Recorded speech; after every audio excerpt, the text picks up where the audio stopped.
For this photograph, I will be describing the time, the lighting, and the focus. First, I'm going to be starting with the time. For the time, there's an exclusive timing here on the river, as you could tell because of how blurry it came out here and here. The photographer took it while the river was moving, so that's why there's an exclusive time. There's also an static scenery because it's a still time. The scenery was all still, that came out perfect. Even the man on the boat here came out perfect, so that's why there's a static scenery. Everything is still. It's a still time.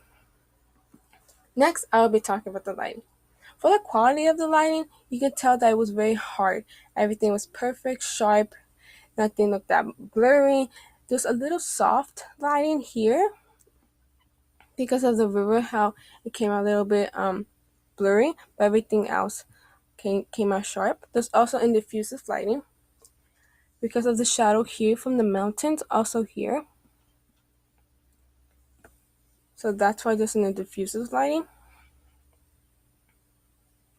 The source of the lighting came from the sun because how powerful the sun hit the river, that it reflected it very beautifully. Also, the man on the boat came out perfect. So the sun really wanted him in the scenery, and also the mountains.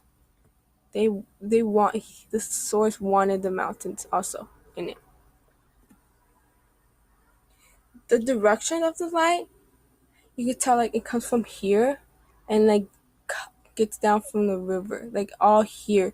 It wanted all this because like the lighting here started to fade away, so that's what the direction of the light wanted it here, from this part from the river and the man on the boat, and then you could tell that the lighting direction was coming from here too for these mountains. The lighting reveals the river very perfectly. So you could tell it reveals it beautifully, and also reveals here the man on the boat, and also here, and the ground. It reveals the ground. The light doesn't really hide anything. Maybe it started to hide it here a little bit when it started to get a little bit darker, but it wanted to captivate the river more and the man on the boat. So it didn't want to hide anything here. Like it wanted to show everything. Maybe it started to hide a little bit here, down here, but that's all. I just really wanted this particular spot right here. What the light took my eye is actually the ground and the river. The river came out beautiful. You could tell that it was kind of like shining because of the reflection here. And the ground really captivated me because of the lighting, because it didn't come out blurry. It wanted that those rocks around the river. Lastly, I'm going to talk about the focus. For the focus, the photograph came out very sharp. Everything came out perfect, as I already told you. The river, no, the mountains, the man on the boat, the ground, because not a lot of photographers like to take the ground very much, but this one actually made the ground very sharp, so that's why everything was sharp, except the river, but that's just because he wanted to.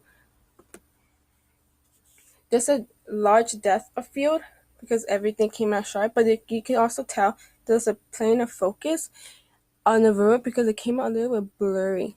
Like everything here is like depth of field here and here, but you can tell like maybe it's a little bit plain of focus here. And the visual point is that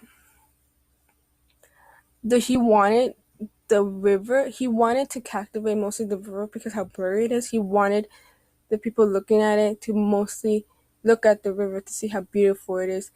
And also the scenery, like the whole thing, how the man is so still, and then the mountains, and then the ground, but mostly the river was what he wanted to captivate because that was nice and shiny and came out. So that's all I wanted to talk about for this photograph.